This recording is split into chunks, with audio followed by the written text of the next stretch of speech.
सेठ सेठानी दोनों रहते थे। उम्र हो गई 70 साल, लेकिन अभी तक कोई संतान नहीं थी। तो गांव के सब लोगों ने एक दिन पंचायत में बैठे थे, तो सेठ जी से कहा, सेठ जी तुम्हारी इतनी एकड़ों जमीन है, तुम्हारे संतान तो कोई है नहीं, तुम्हारे आगे वंश में कोई है तो है नहीं। सेठ जी बोले क्यों नहीं है?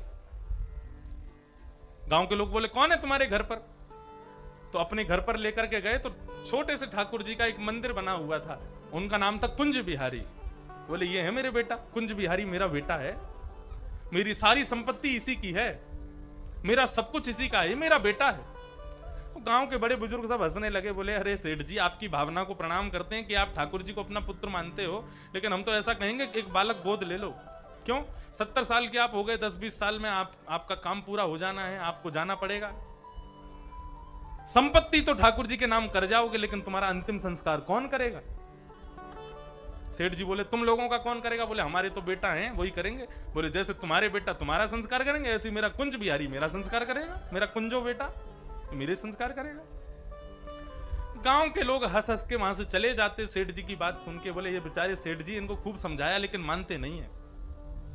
बंधुओं 10-15 साल बाद जब सेठ जी की मृत्यु हुई, पूरा गांव इकट्ठा हुआ, सबने सेठ जी को अर्थी आदि बांध के उनको ले जाने लगे, राम नाम सत्य कहते हुए जा रहे थे।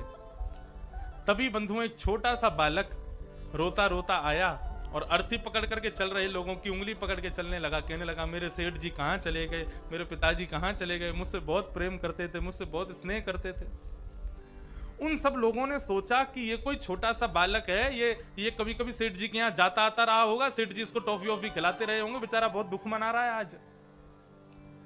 सब लोगों ने कहा भैया देखो सेठ जी की कोई संतान नहीं थी, लेकिन ये छोटा सा बालक जो शव यात्रा में आया हमारे साथ, इसी के द्वारा अंतिम संस्कार करवा दो सेठ जी का।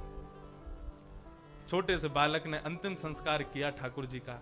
अंतिम संस्कार होने के बाद सब गांव के लोगों ने कहा बालक चलो यमुना जी में डुबकी लगा के अब अपने अपने घर को वापस चलते हैं। सब ने जैसे ही यमुना जी में डुबकी लगाई, डुबकी लगा के सब बाहर आ गए, लेकिन वो बालक नहीं आया। आपस में गांव के लोग चिंतित हो गए, अरे भैया वो बालक कहां गया, बाहर आया? कि बोले नहीं बाहर नहीं आया, डुबकी लगाई उसके बाद मिला ही नहीं। भीतर जाकर के नदी में खोजना शुरू किया, लेकिन दूर दूर तक कहीं वो बालक दिखा नहीं। तो एक बूढ़े बुजुर्ग बोले कि सेठ जी कहते थे कुंज बिहारी मेरा संस्कार करने आएगा, कहीं कुंज बिहारी तो नहीं आए थे? अरे भैया चलो दौड़ के सेठ जी के घर के ठाकुर जी का दर्शन करने चलो जल्दी। जैसे ही सब लोग दौड़ करके सेठ जी के घर पहुंचे तो उनके मंदिर में बैठे ठाकुर जी के वस्त्र पूरे गीले हो रखे थे और उनमें से नदी का जल चुचा रहा था। सबने ठाकुर जी को प्रणाम किया, समझ गए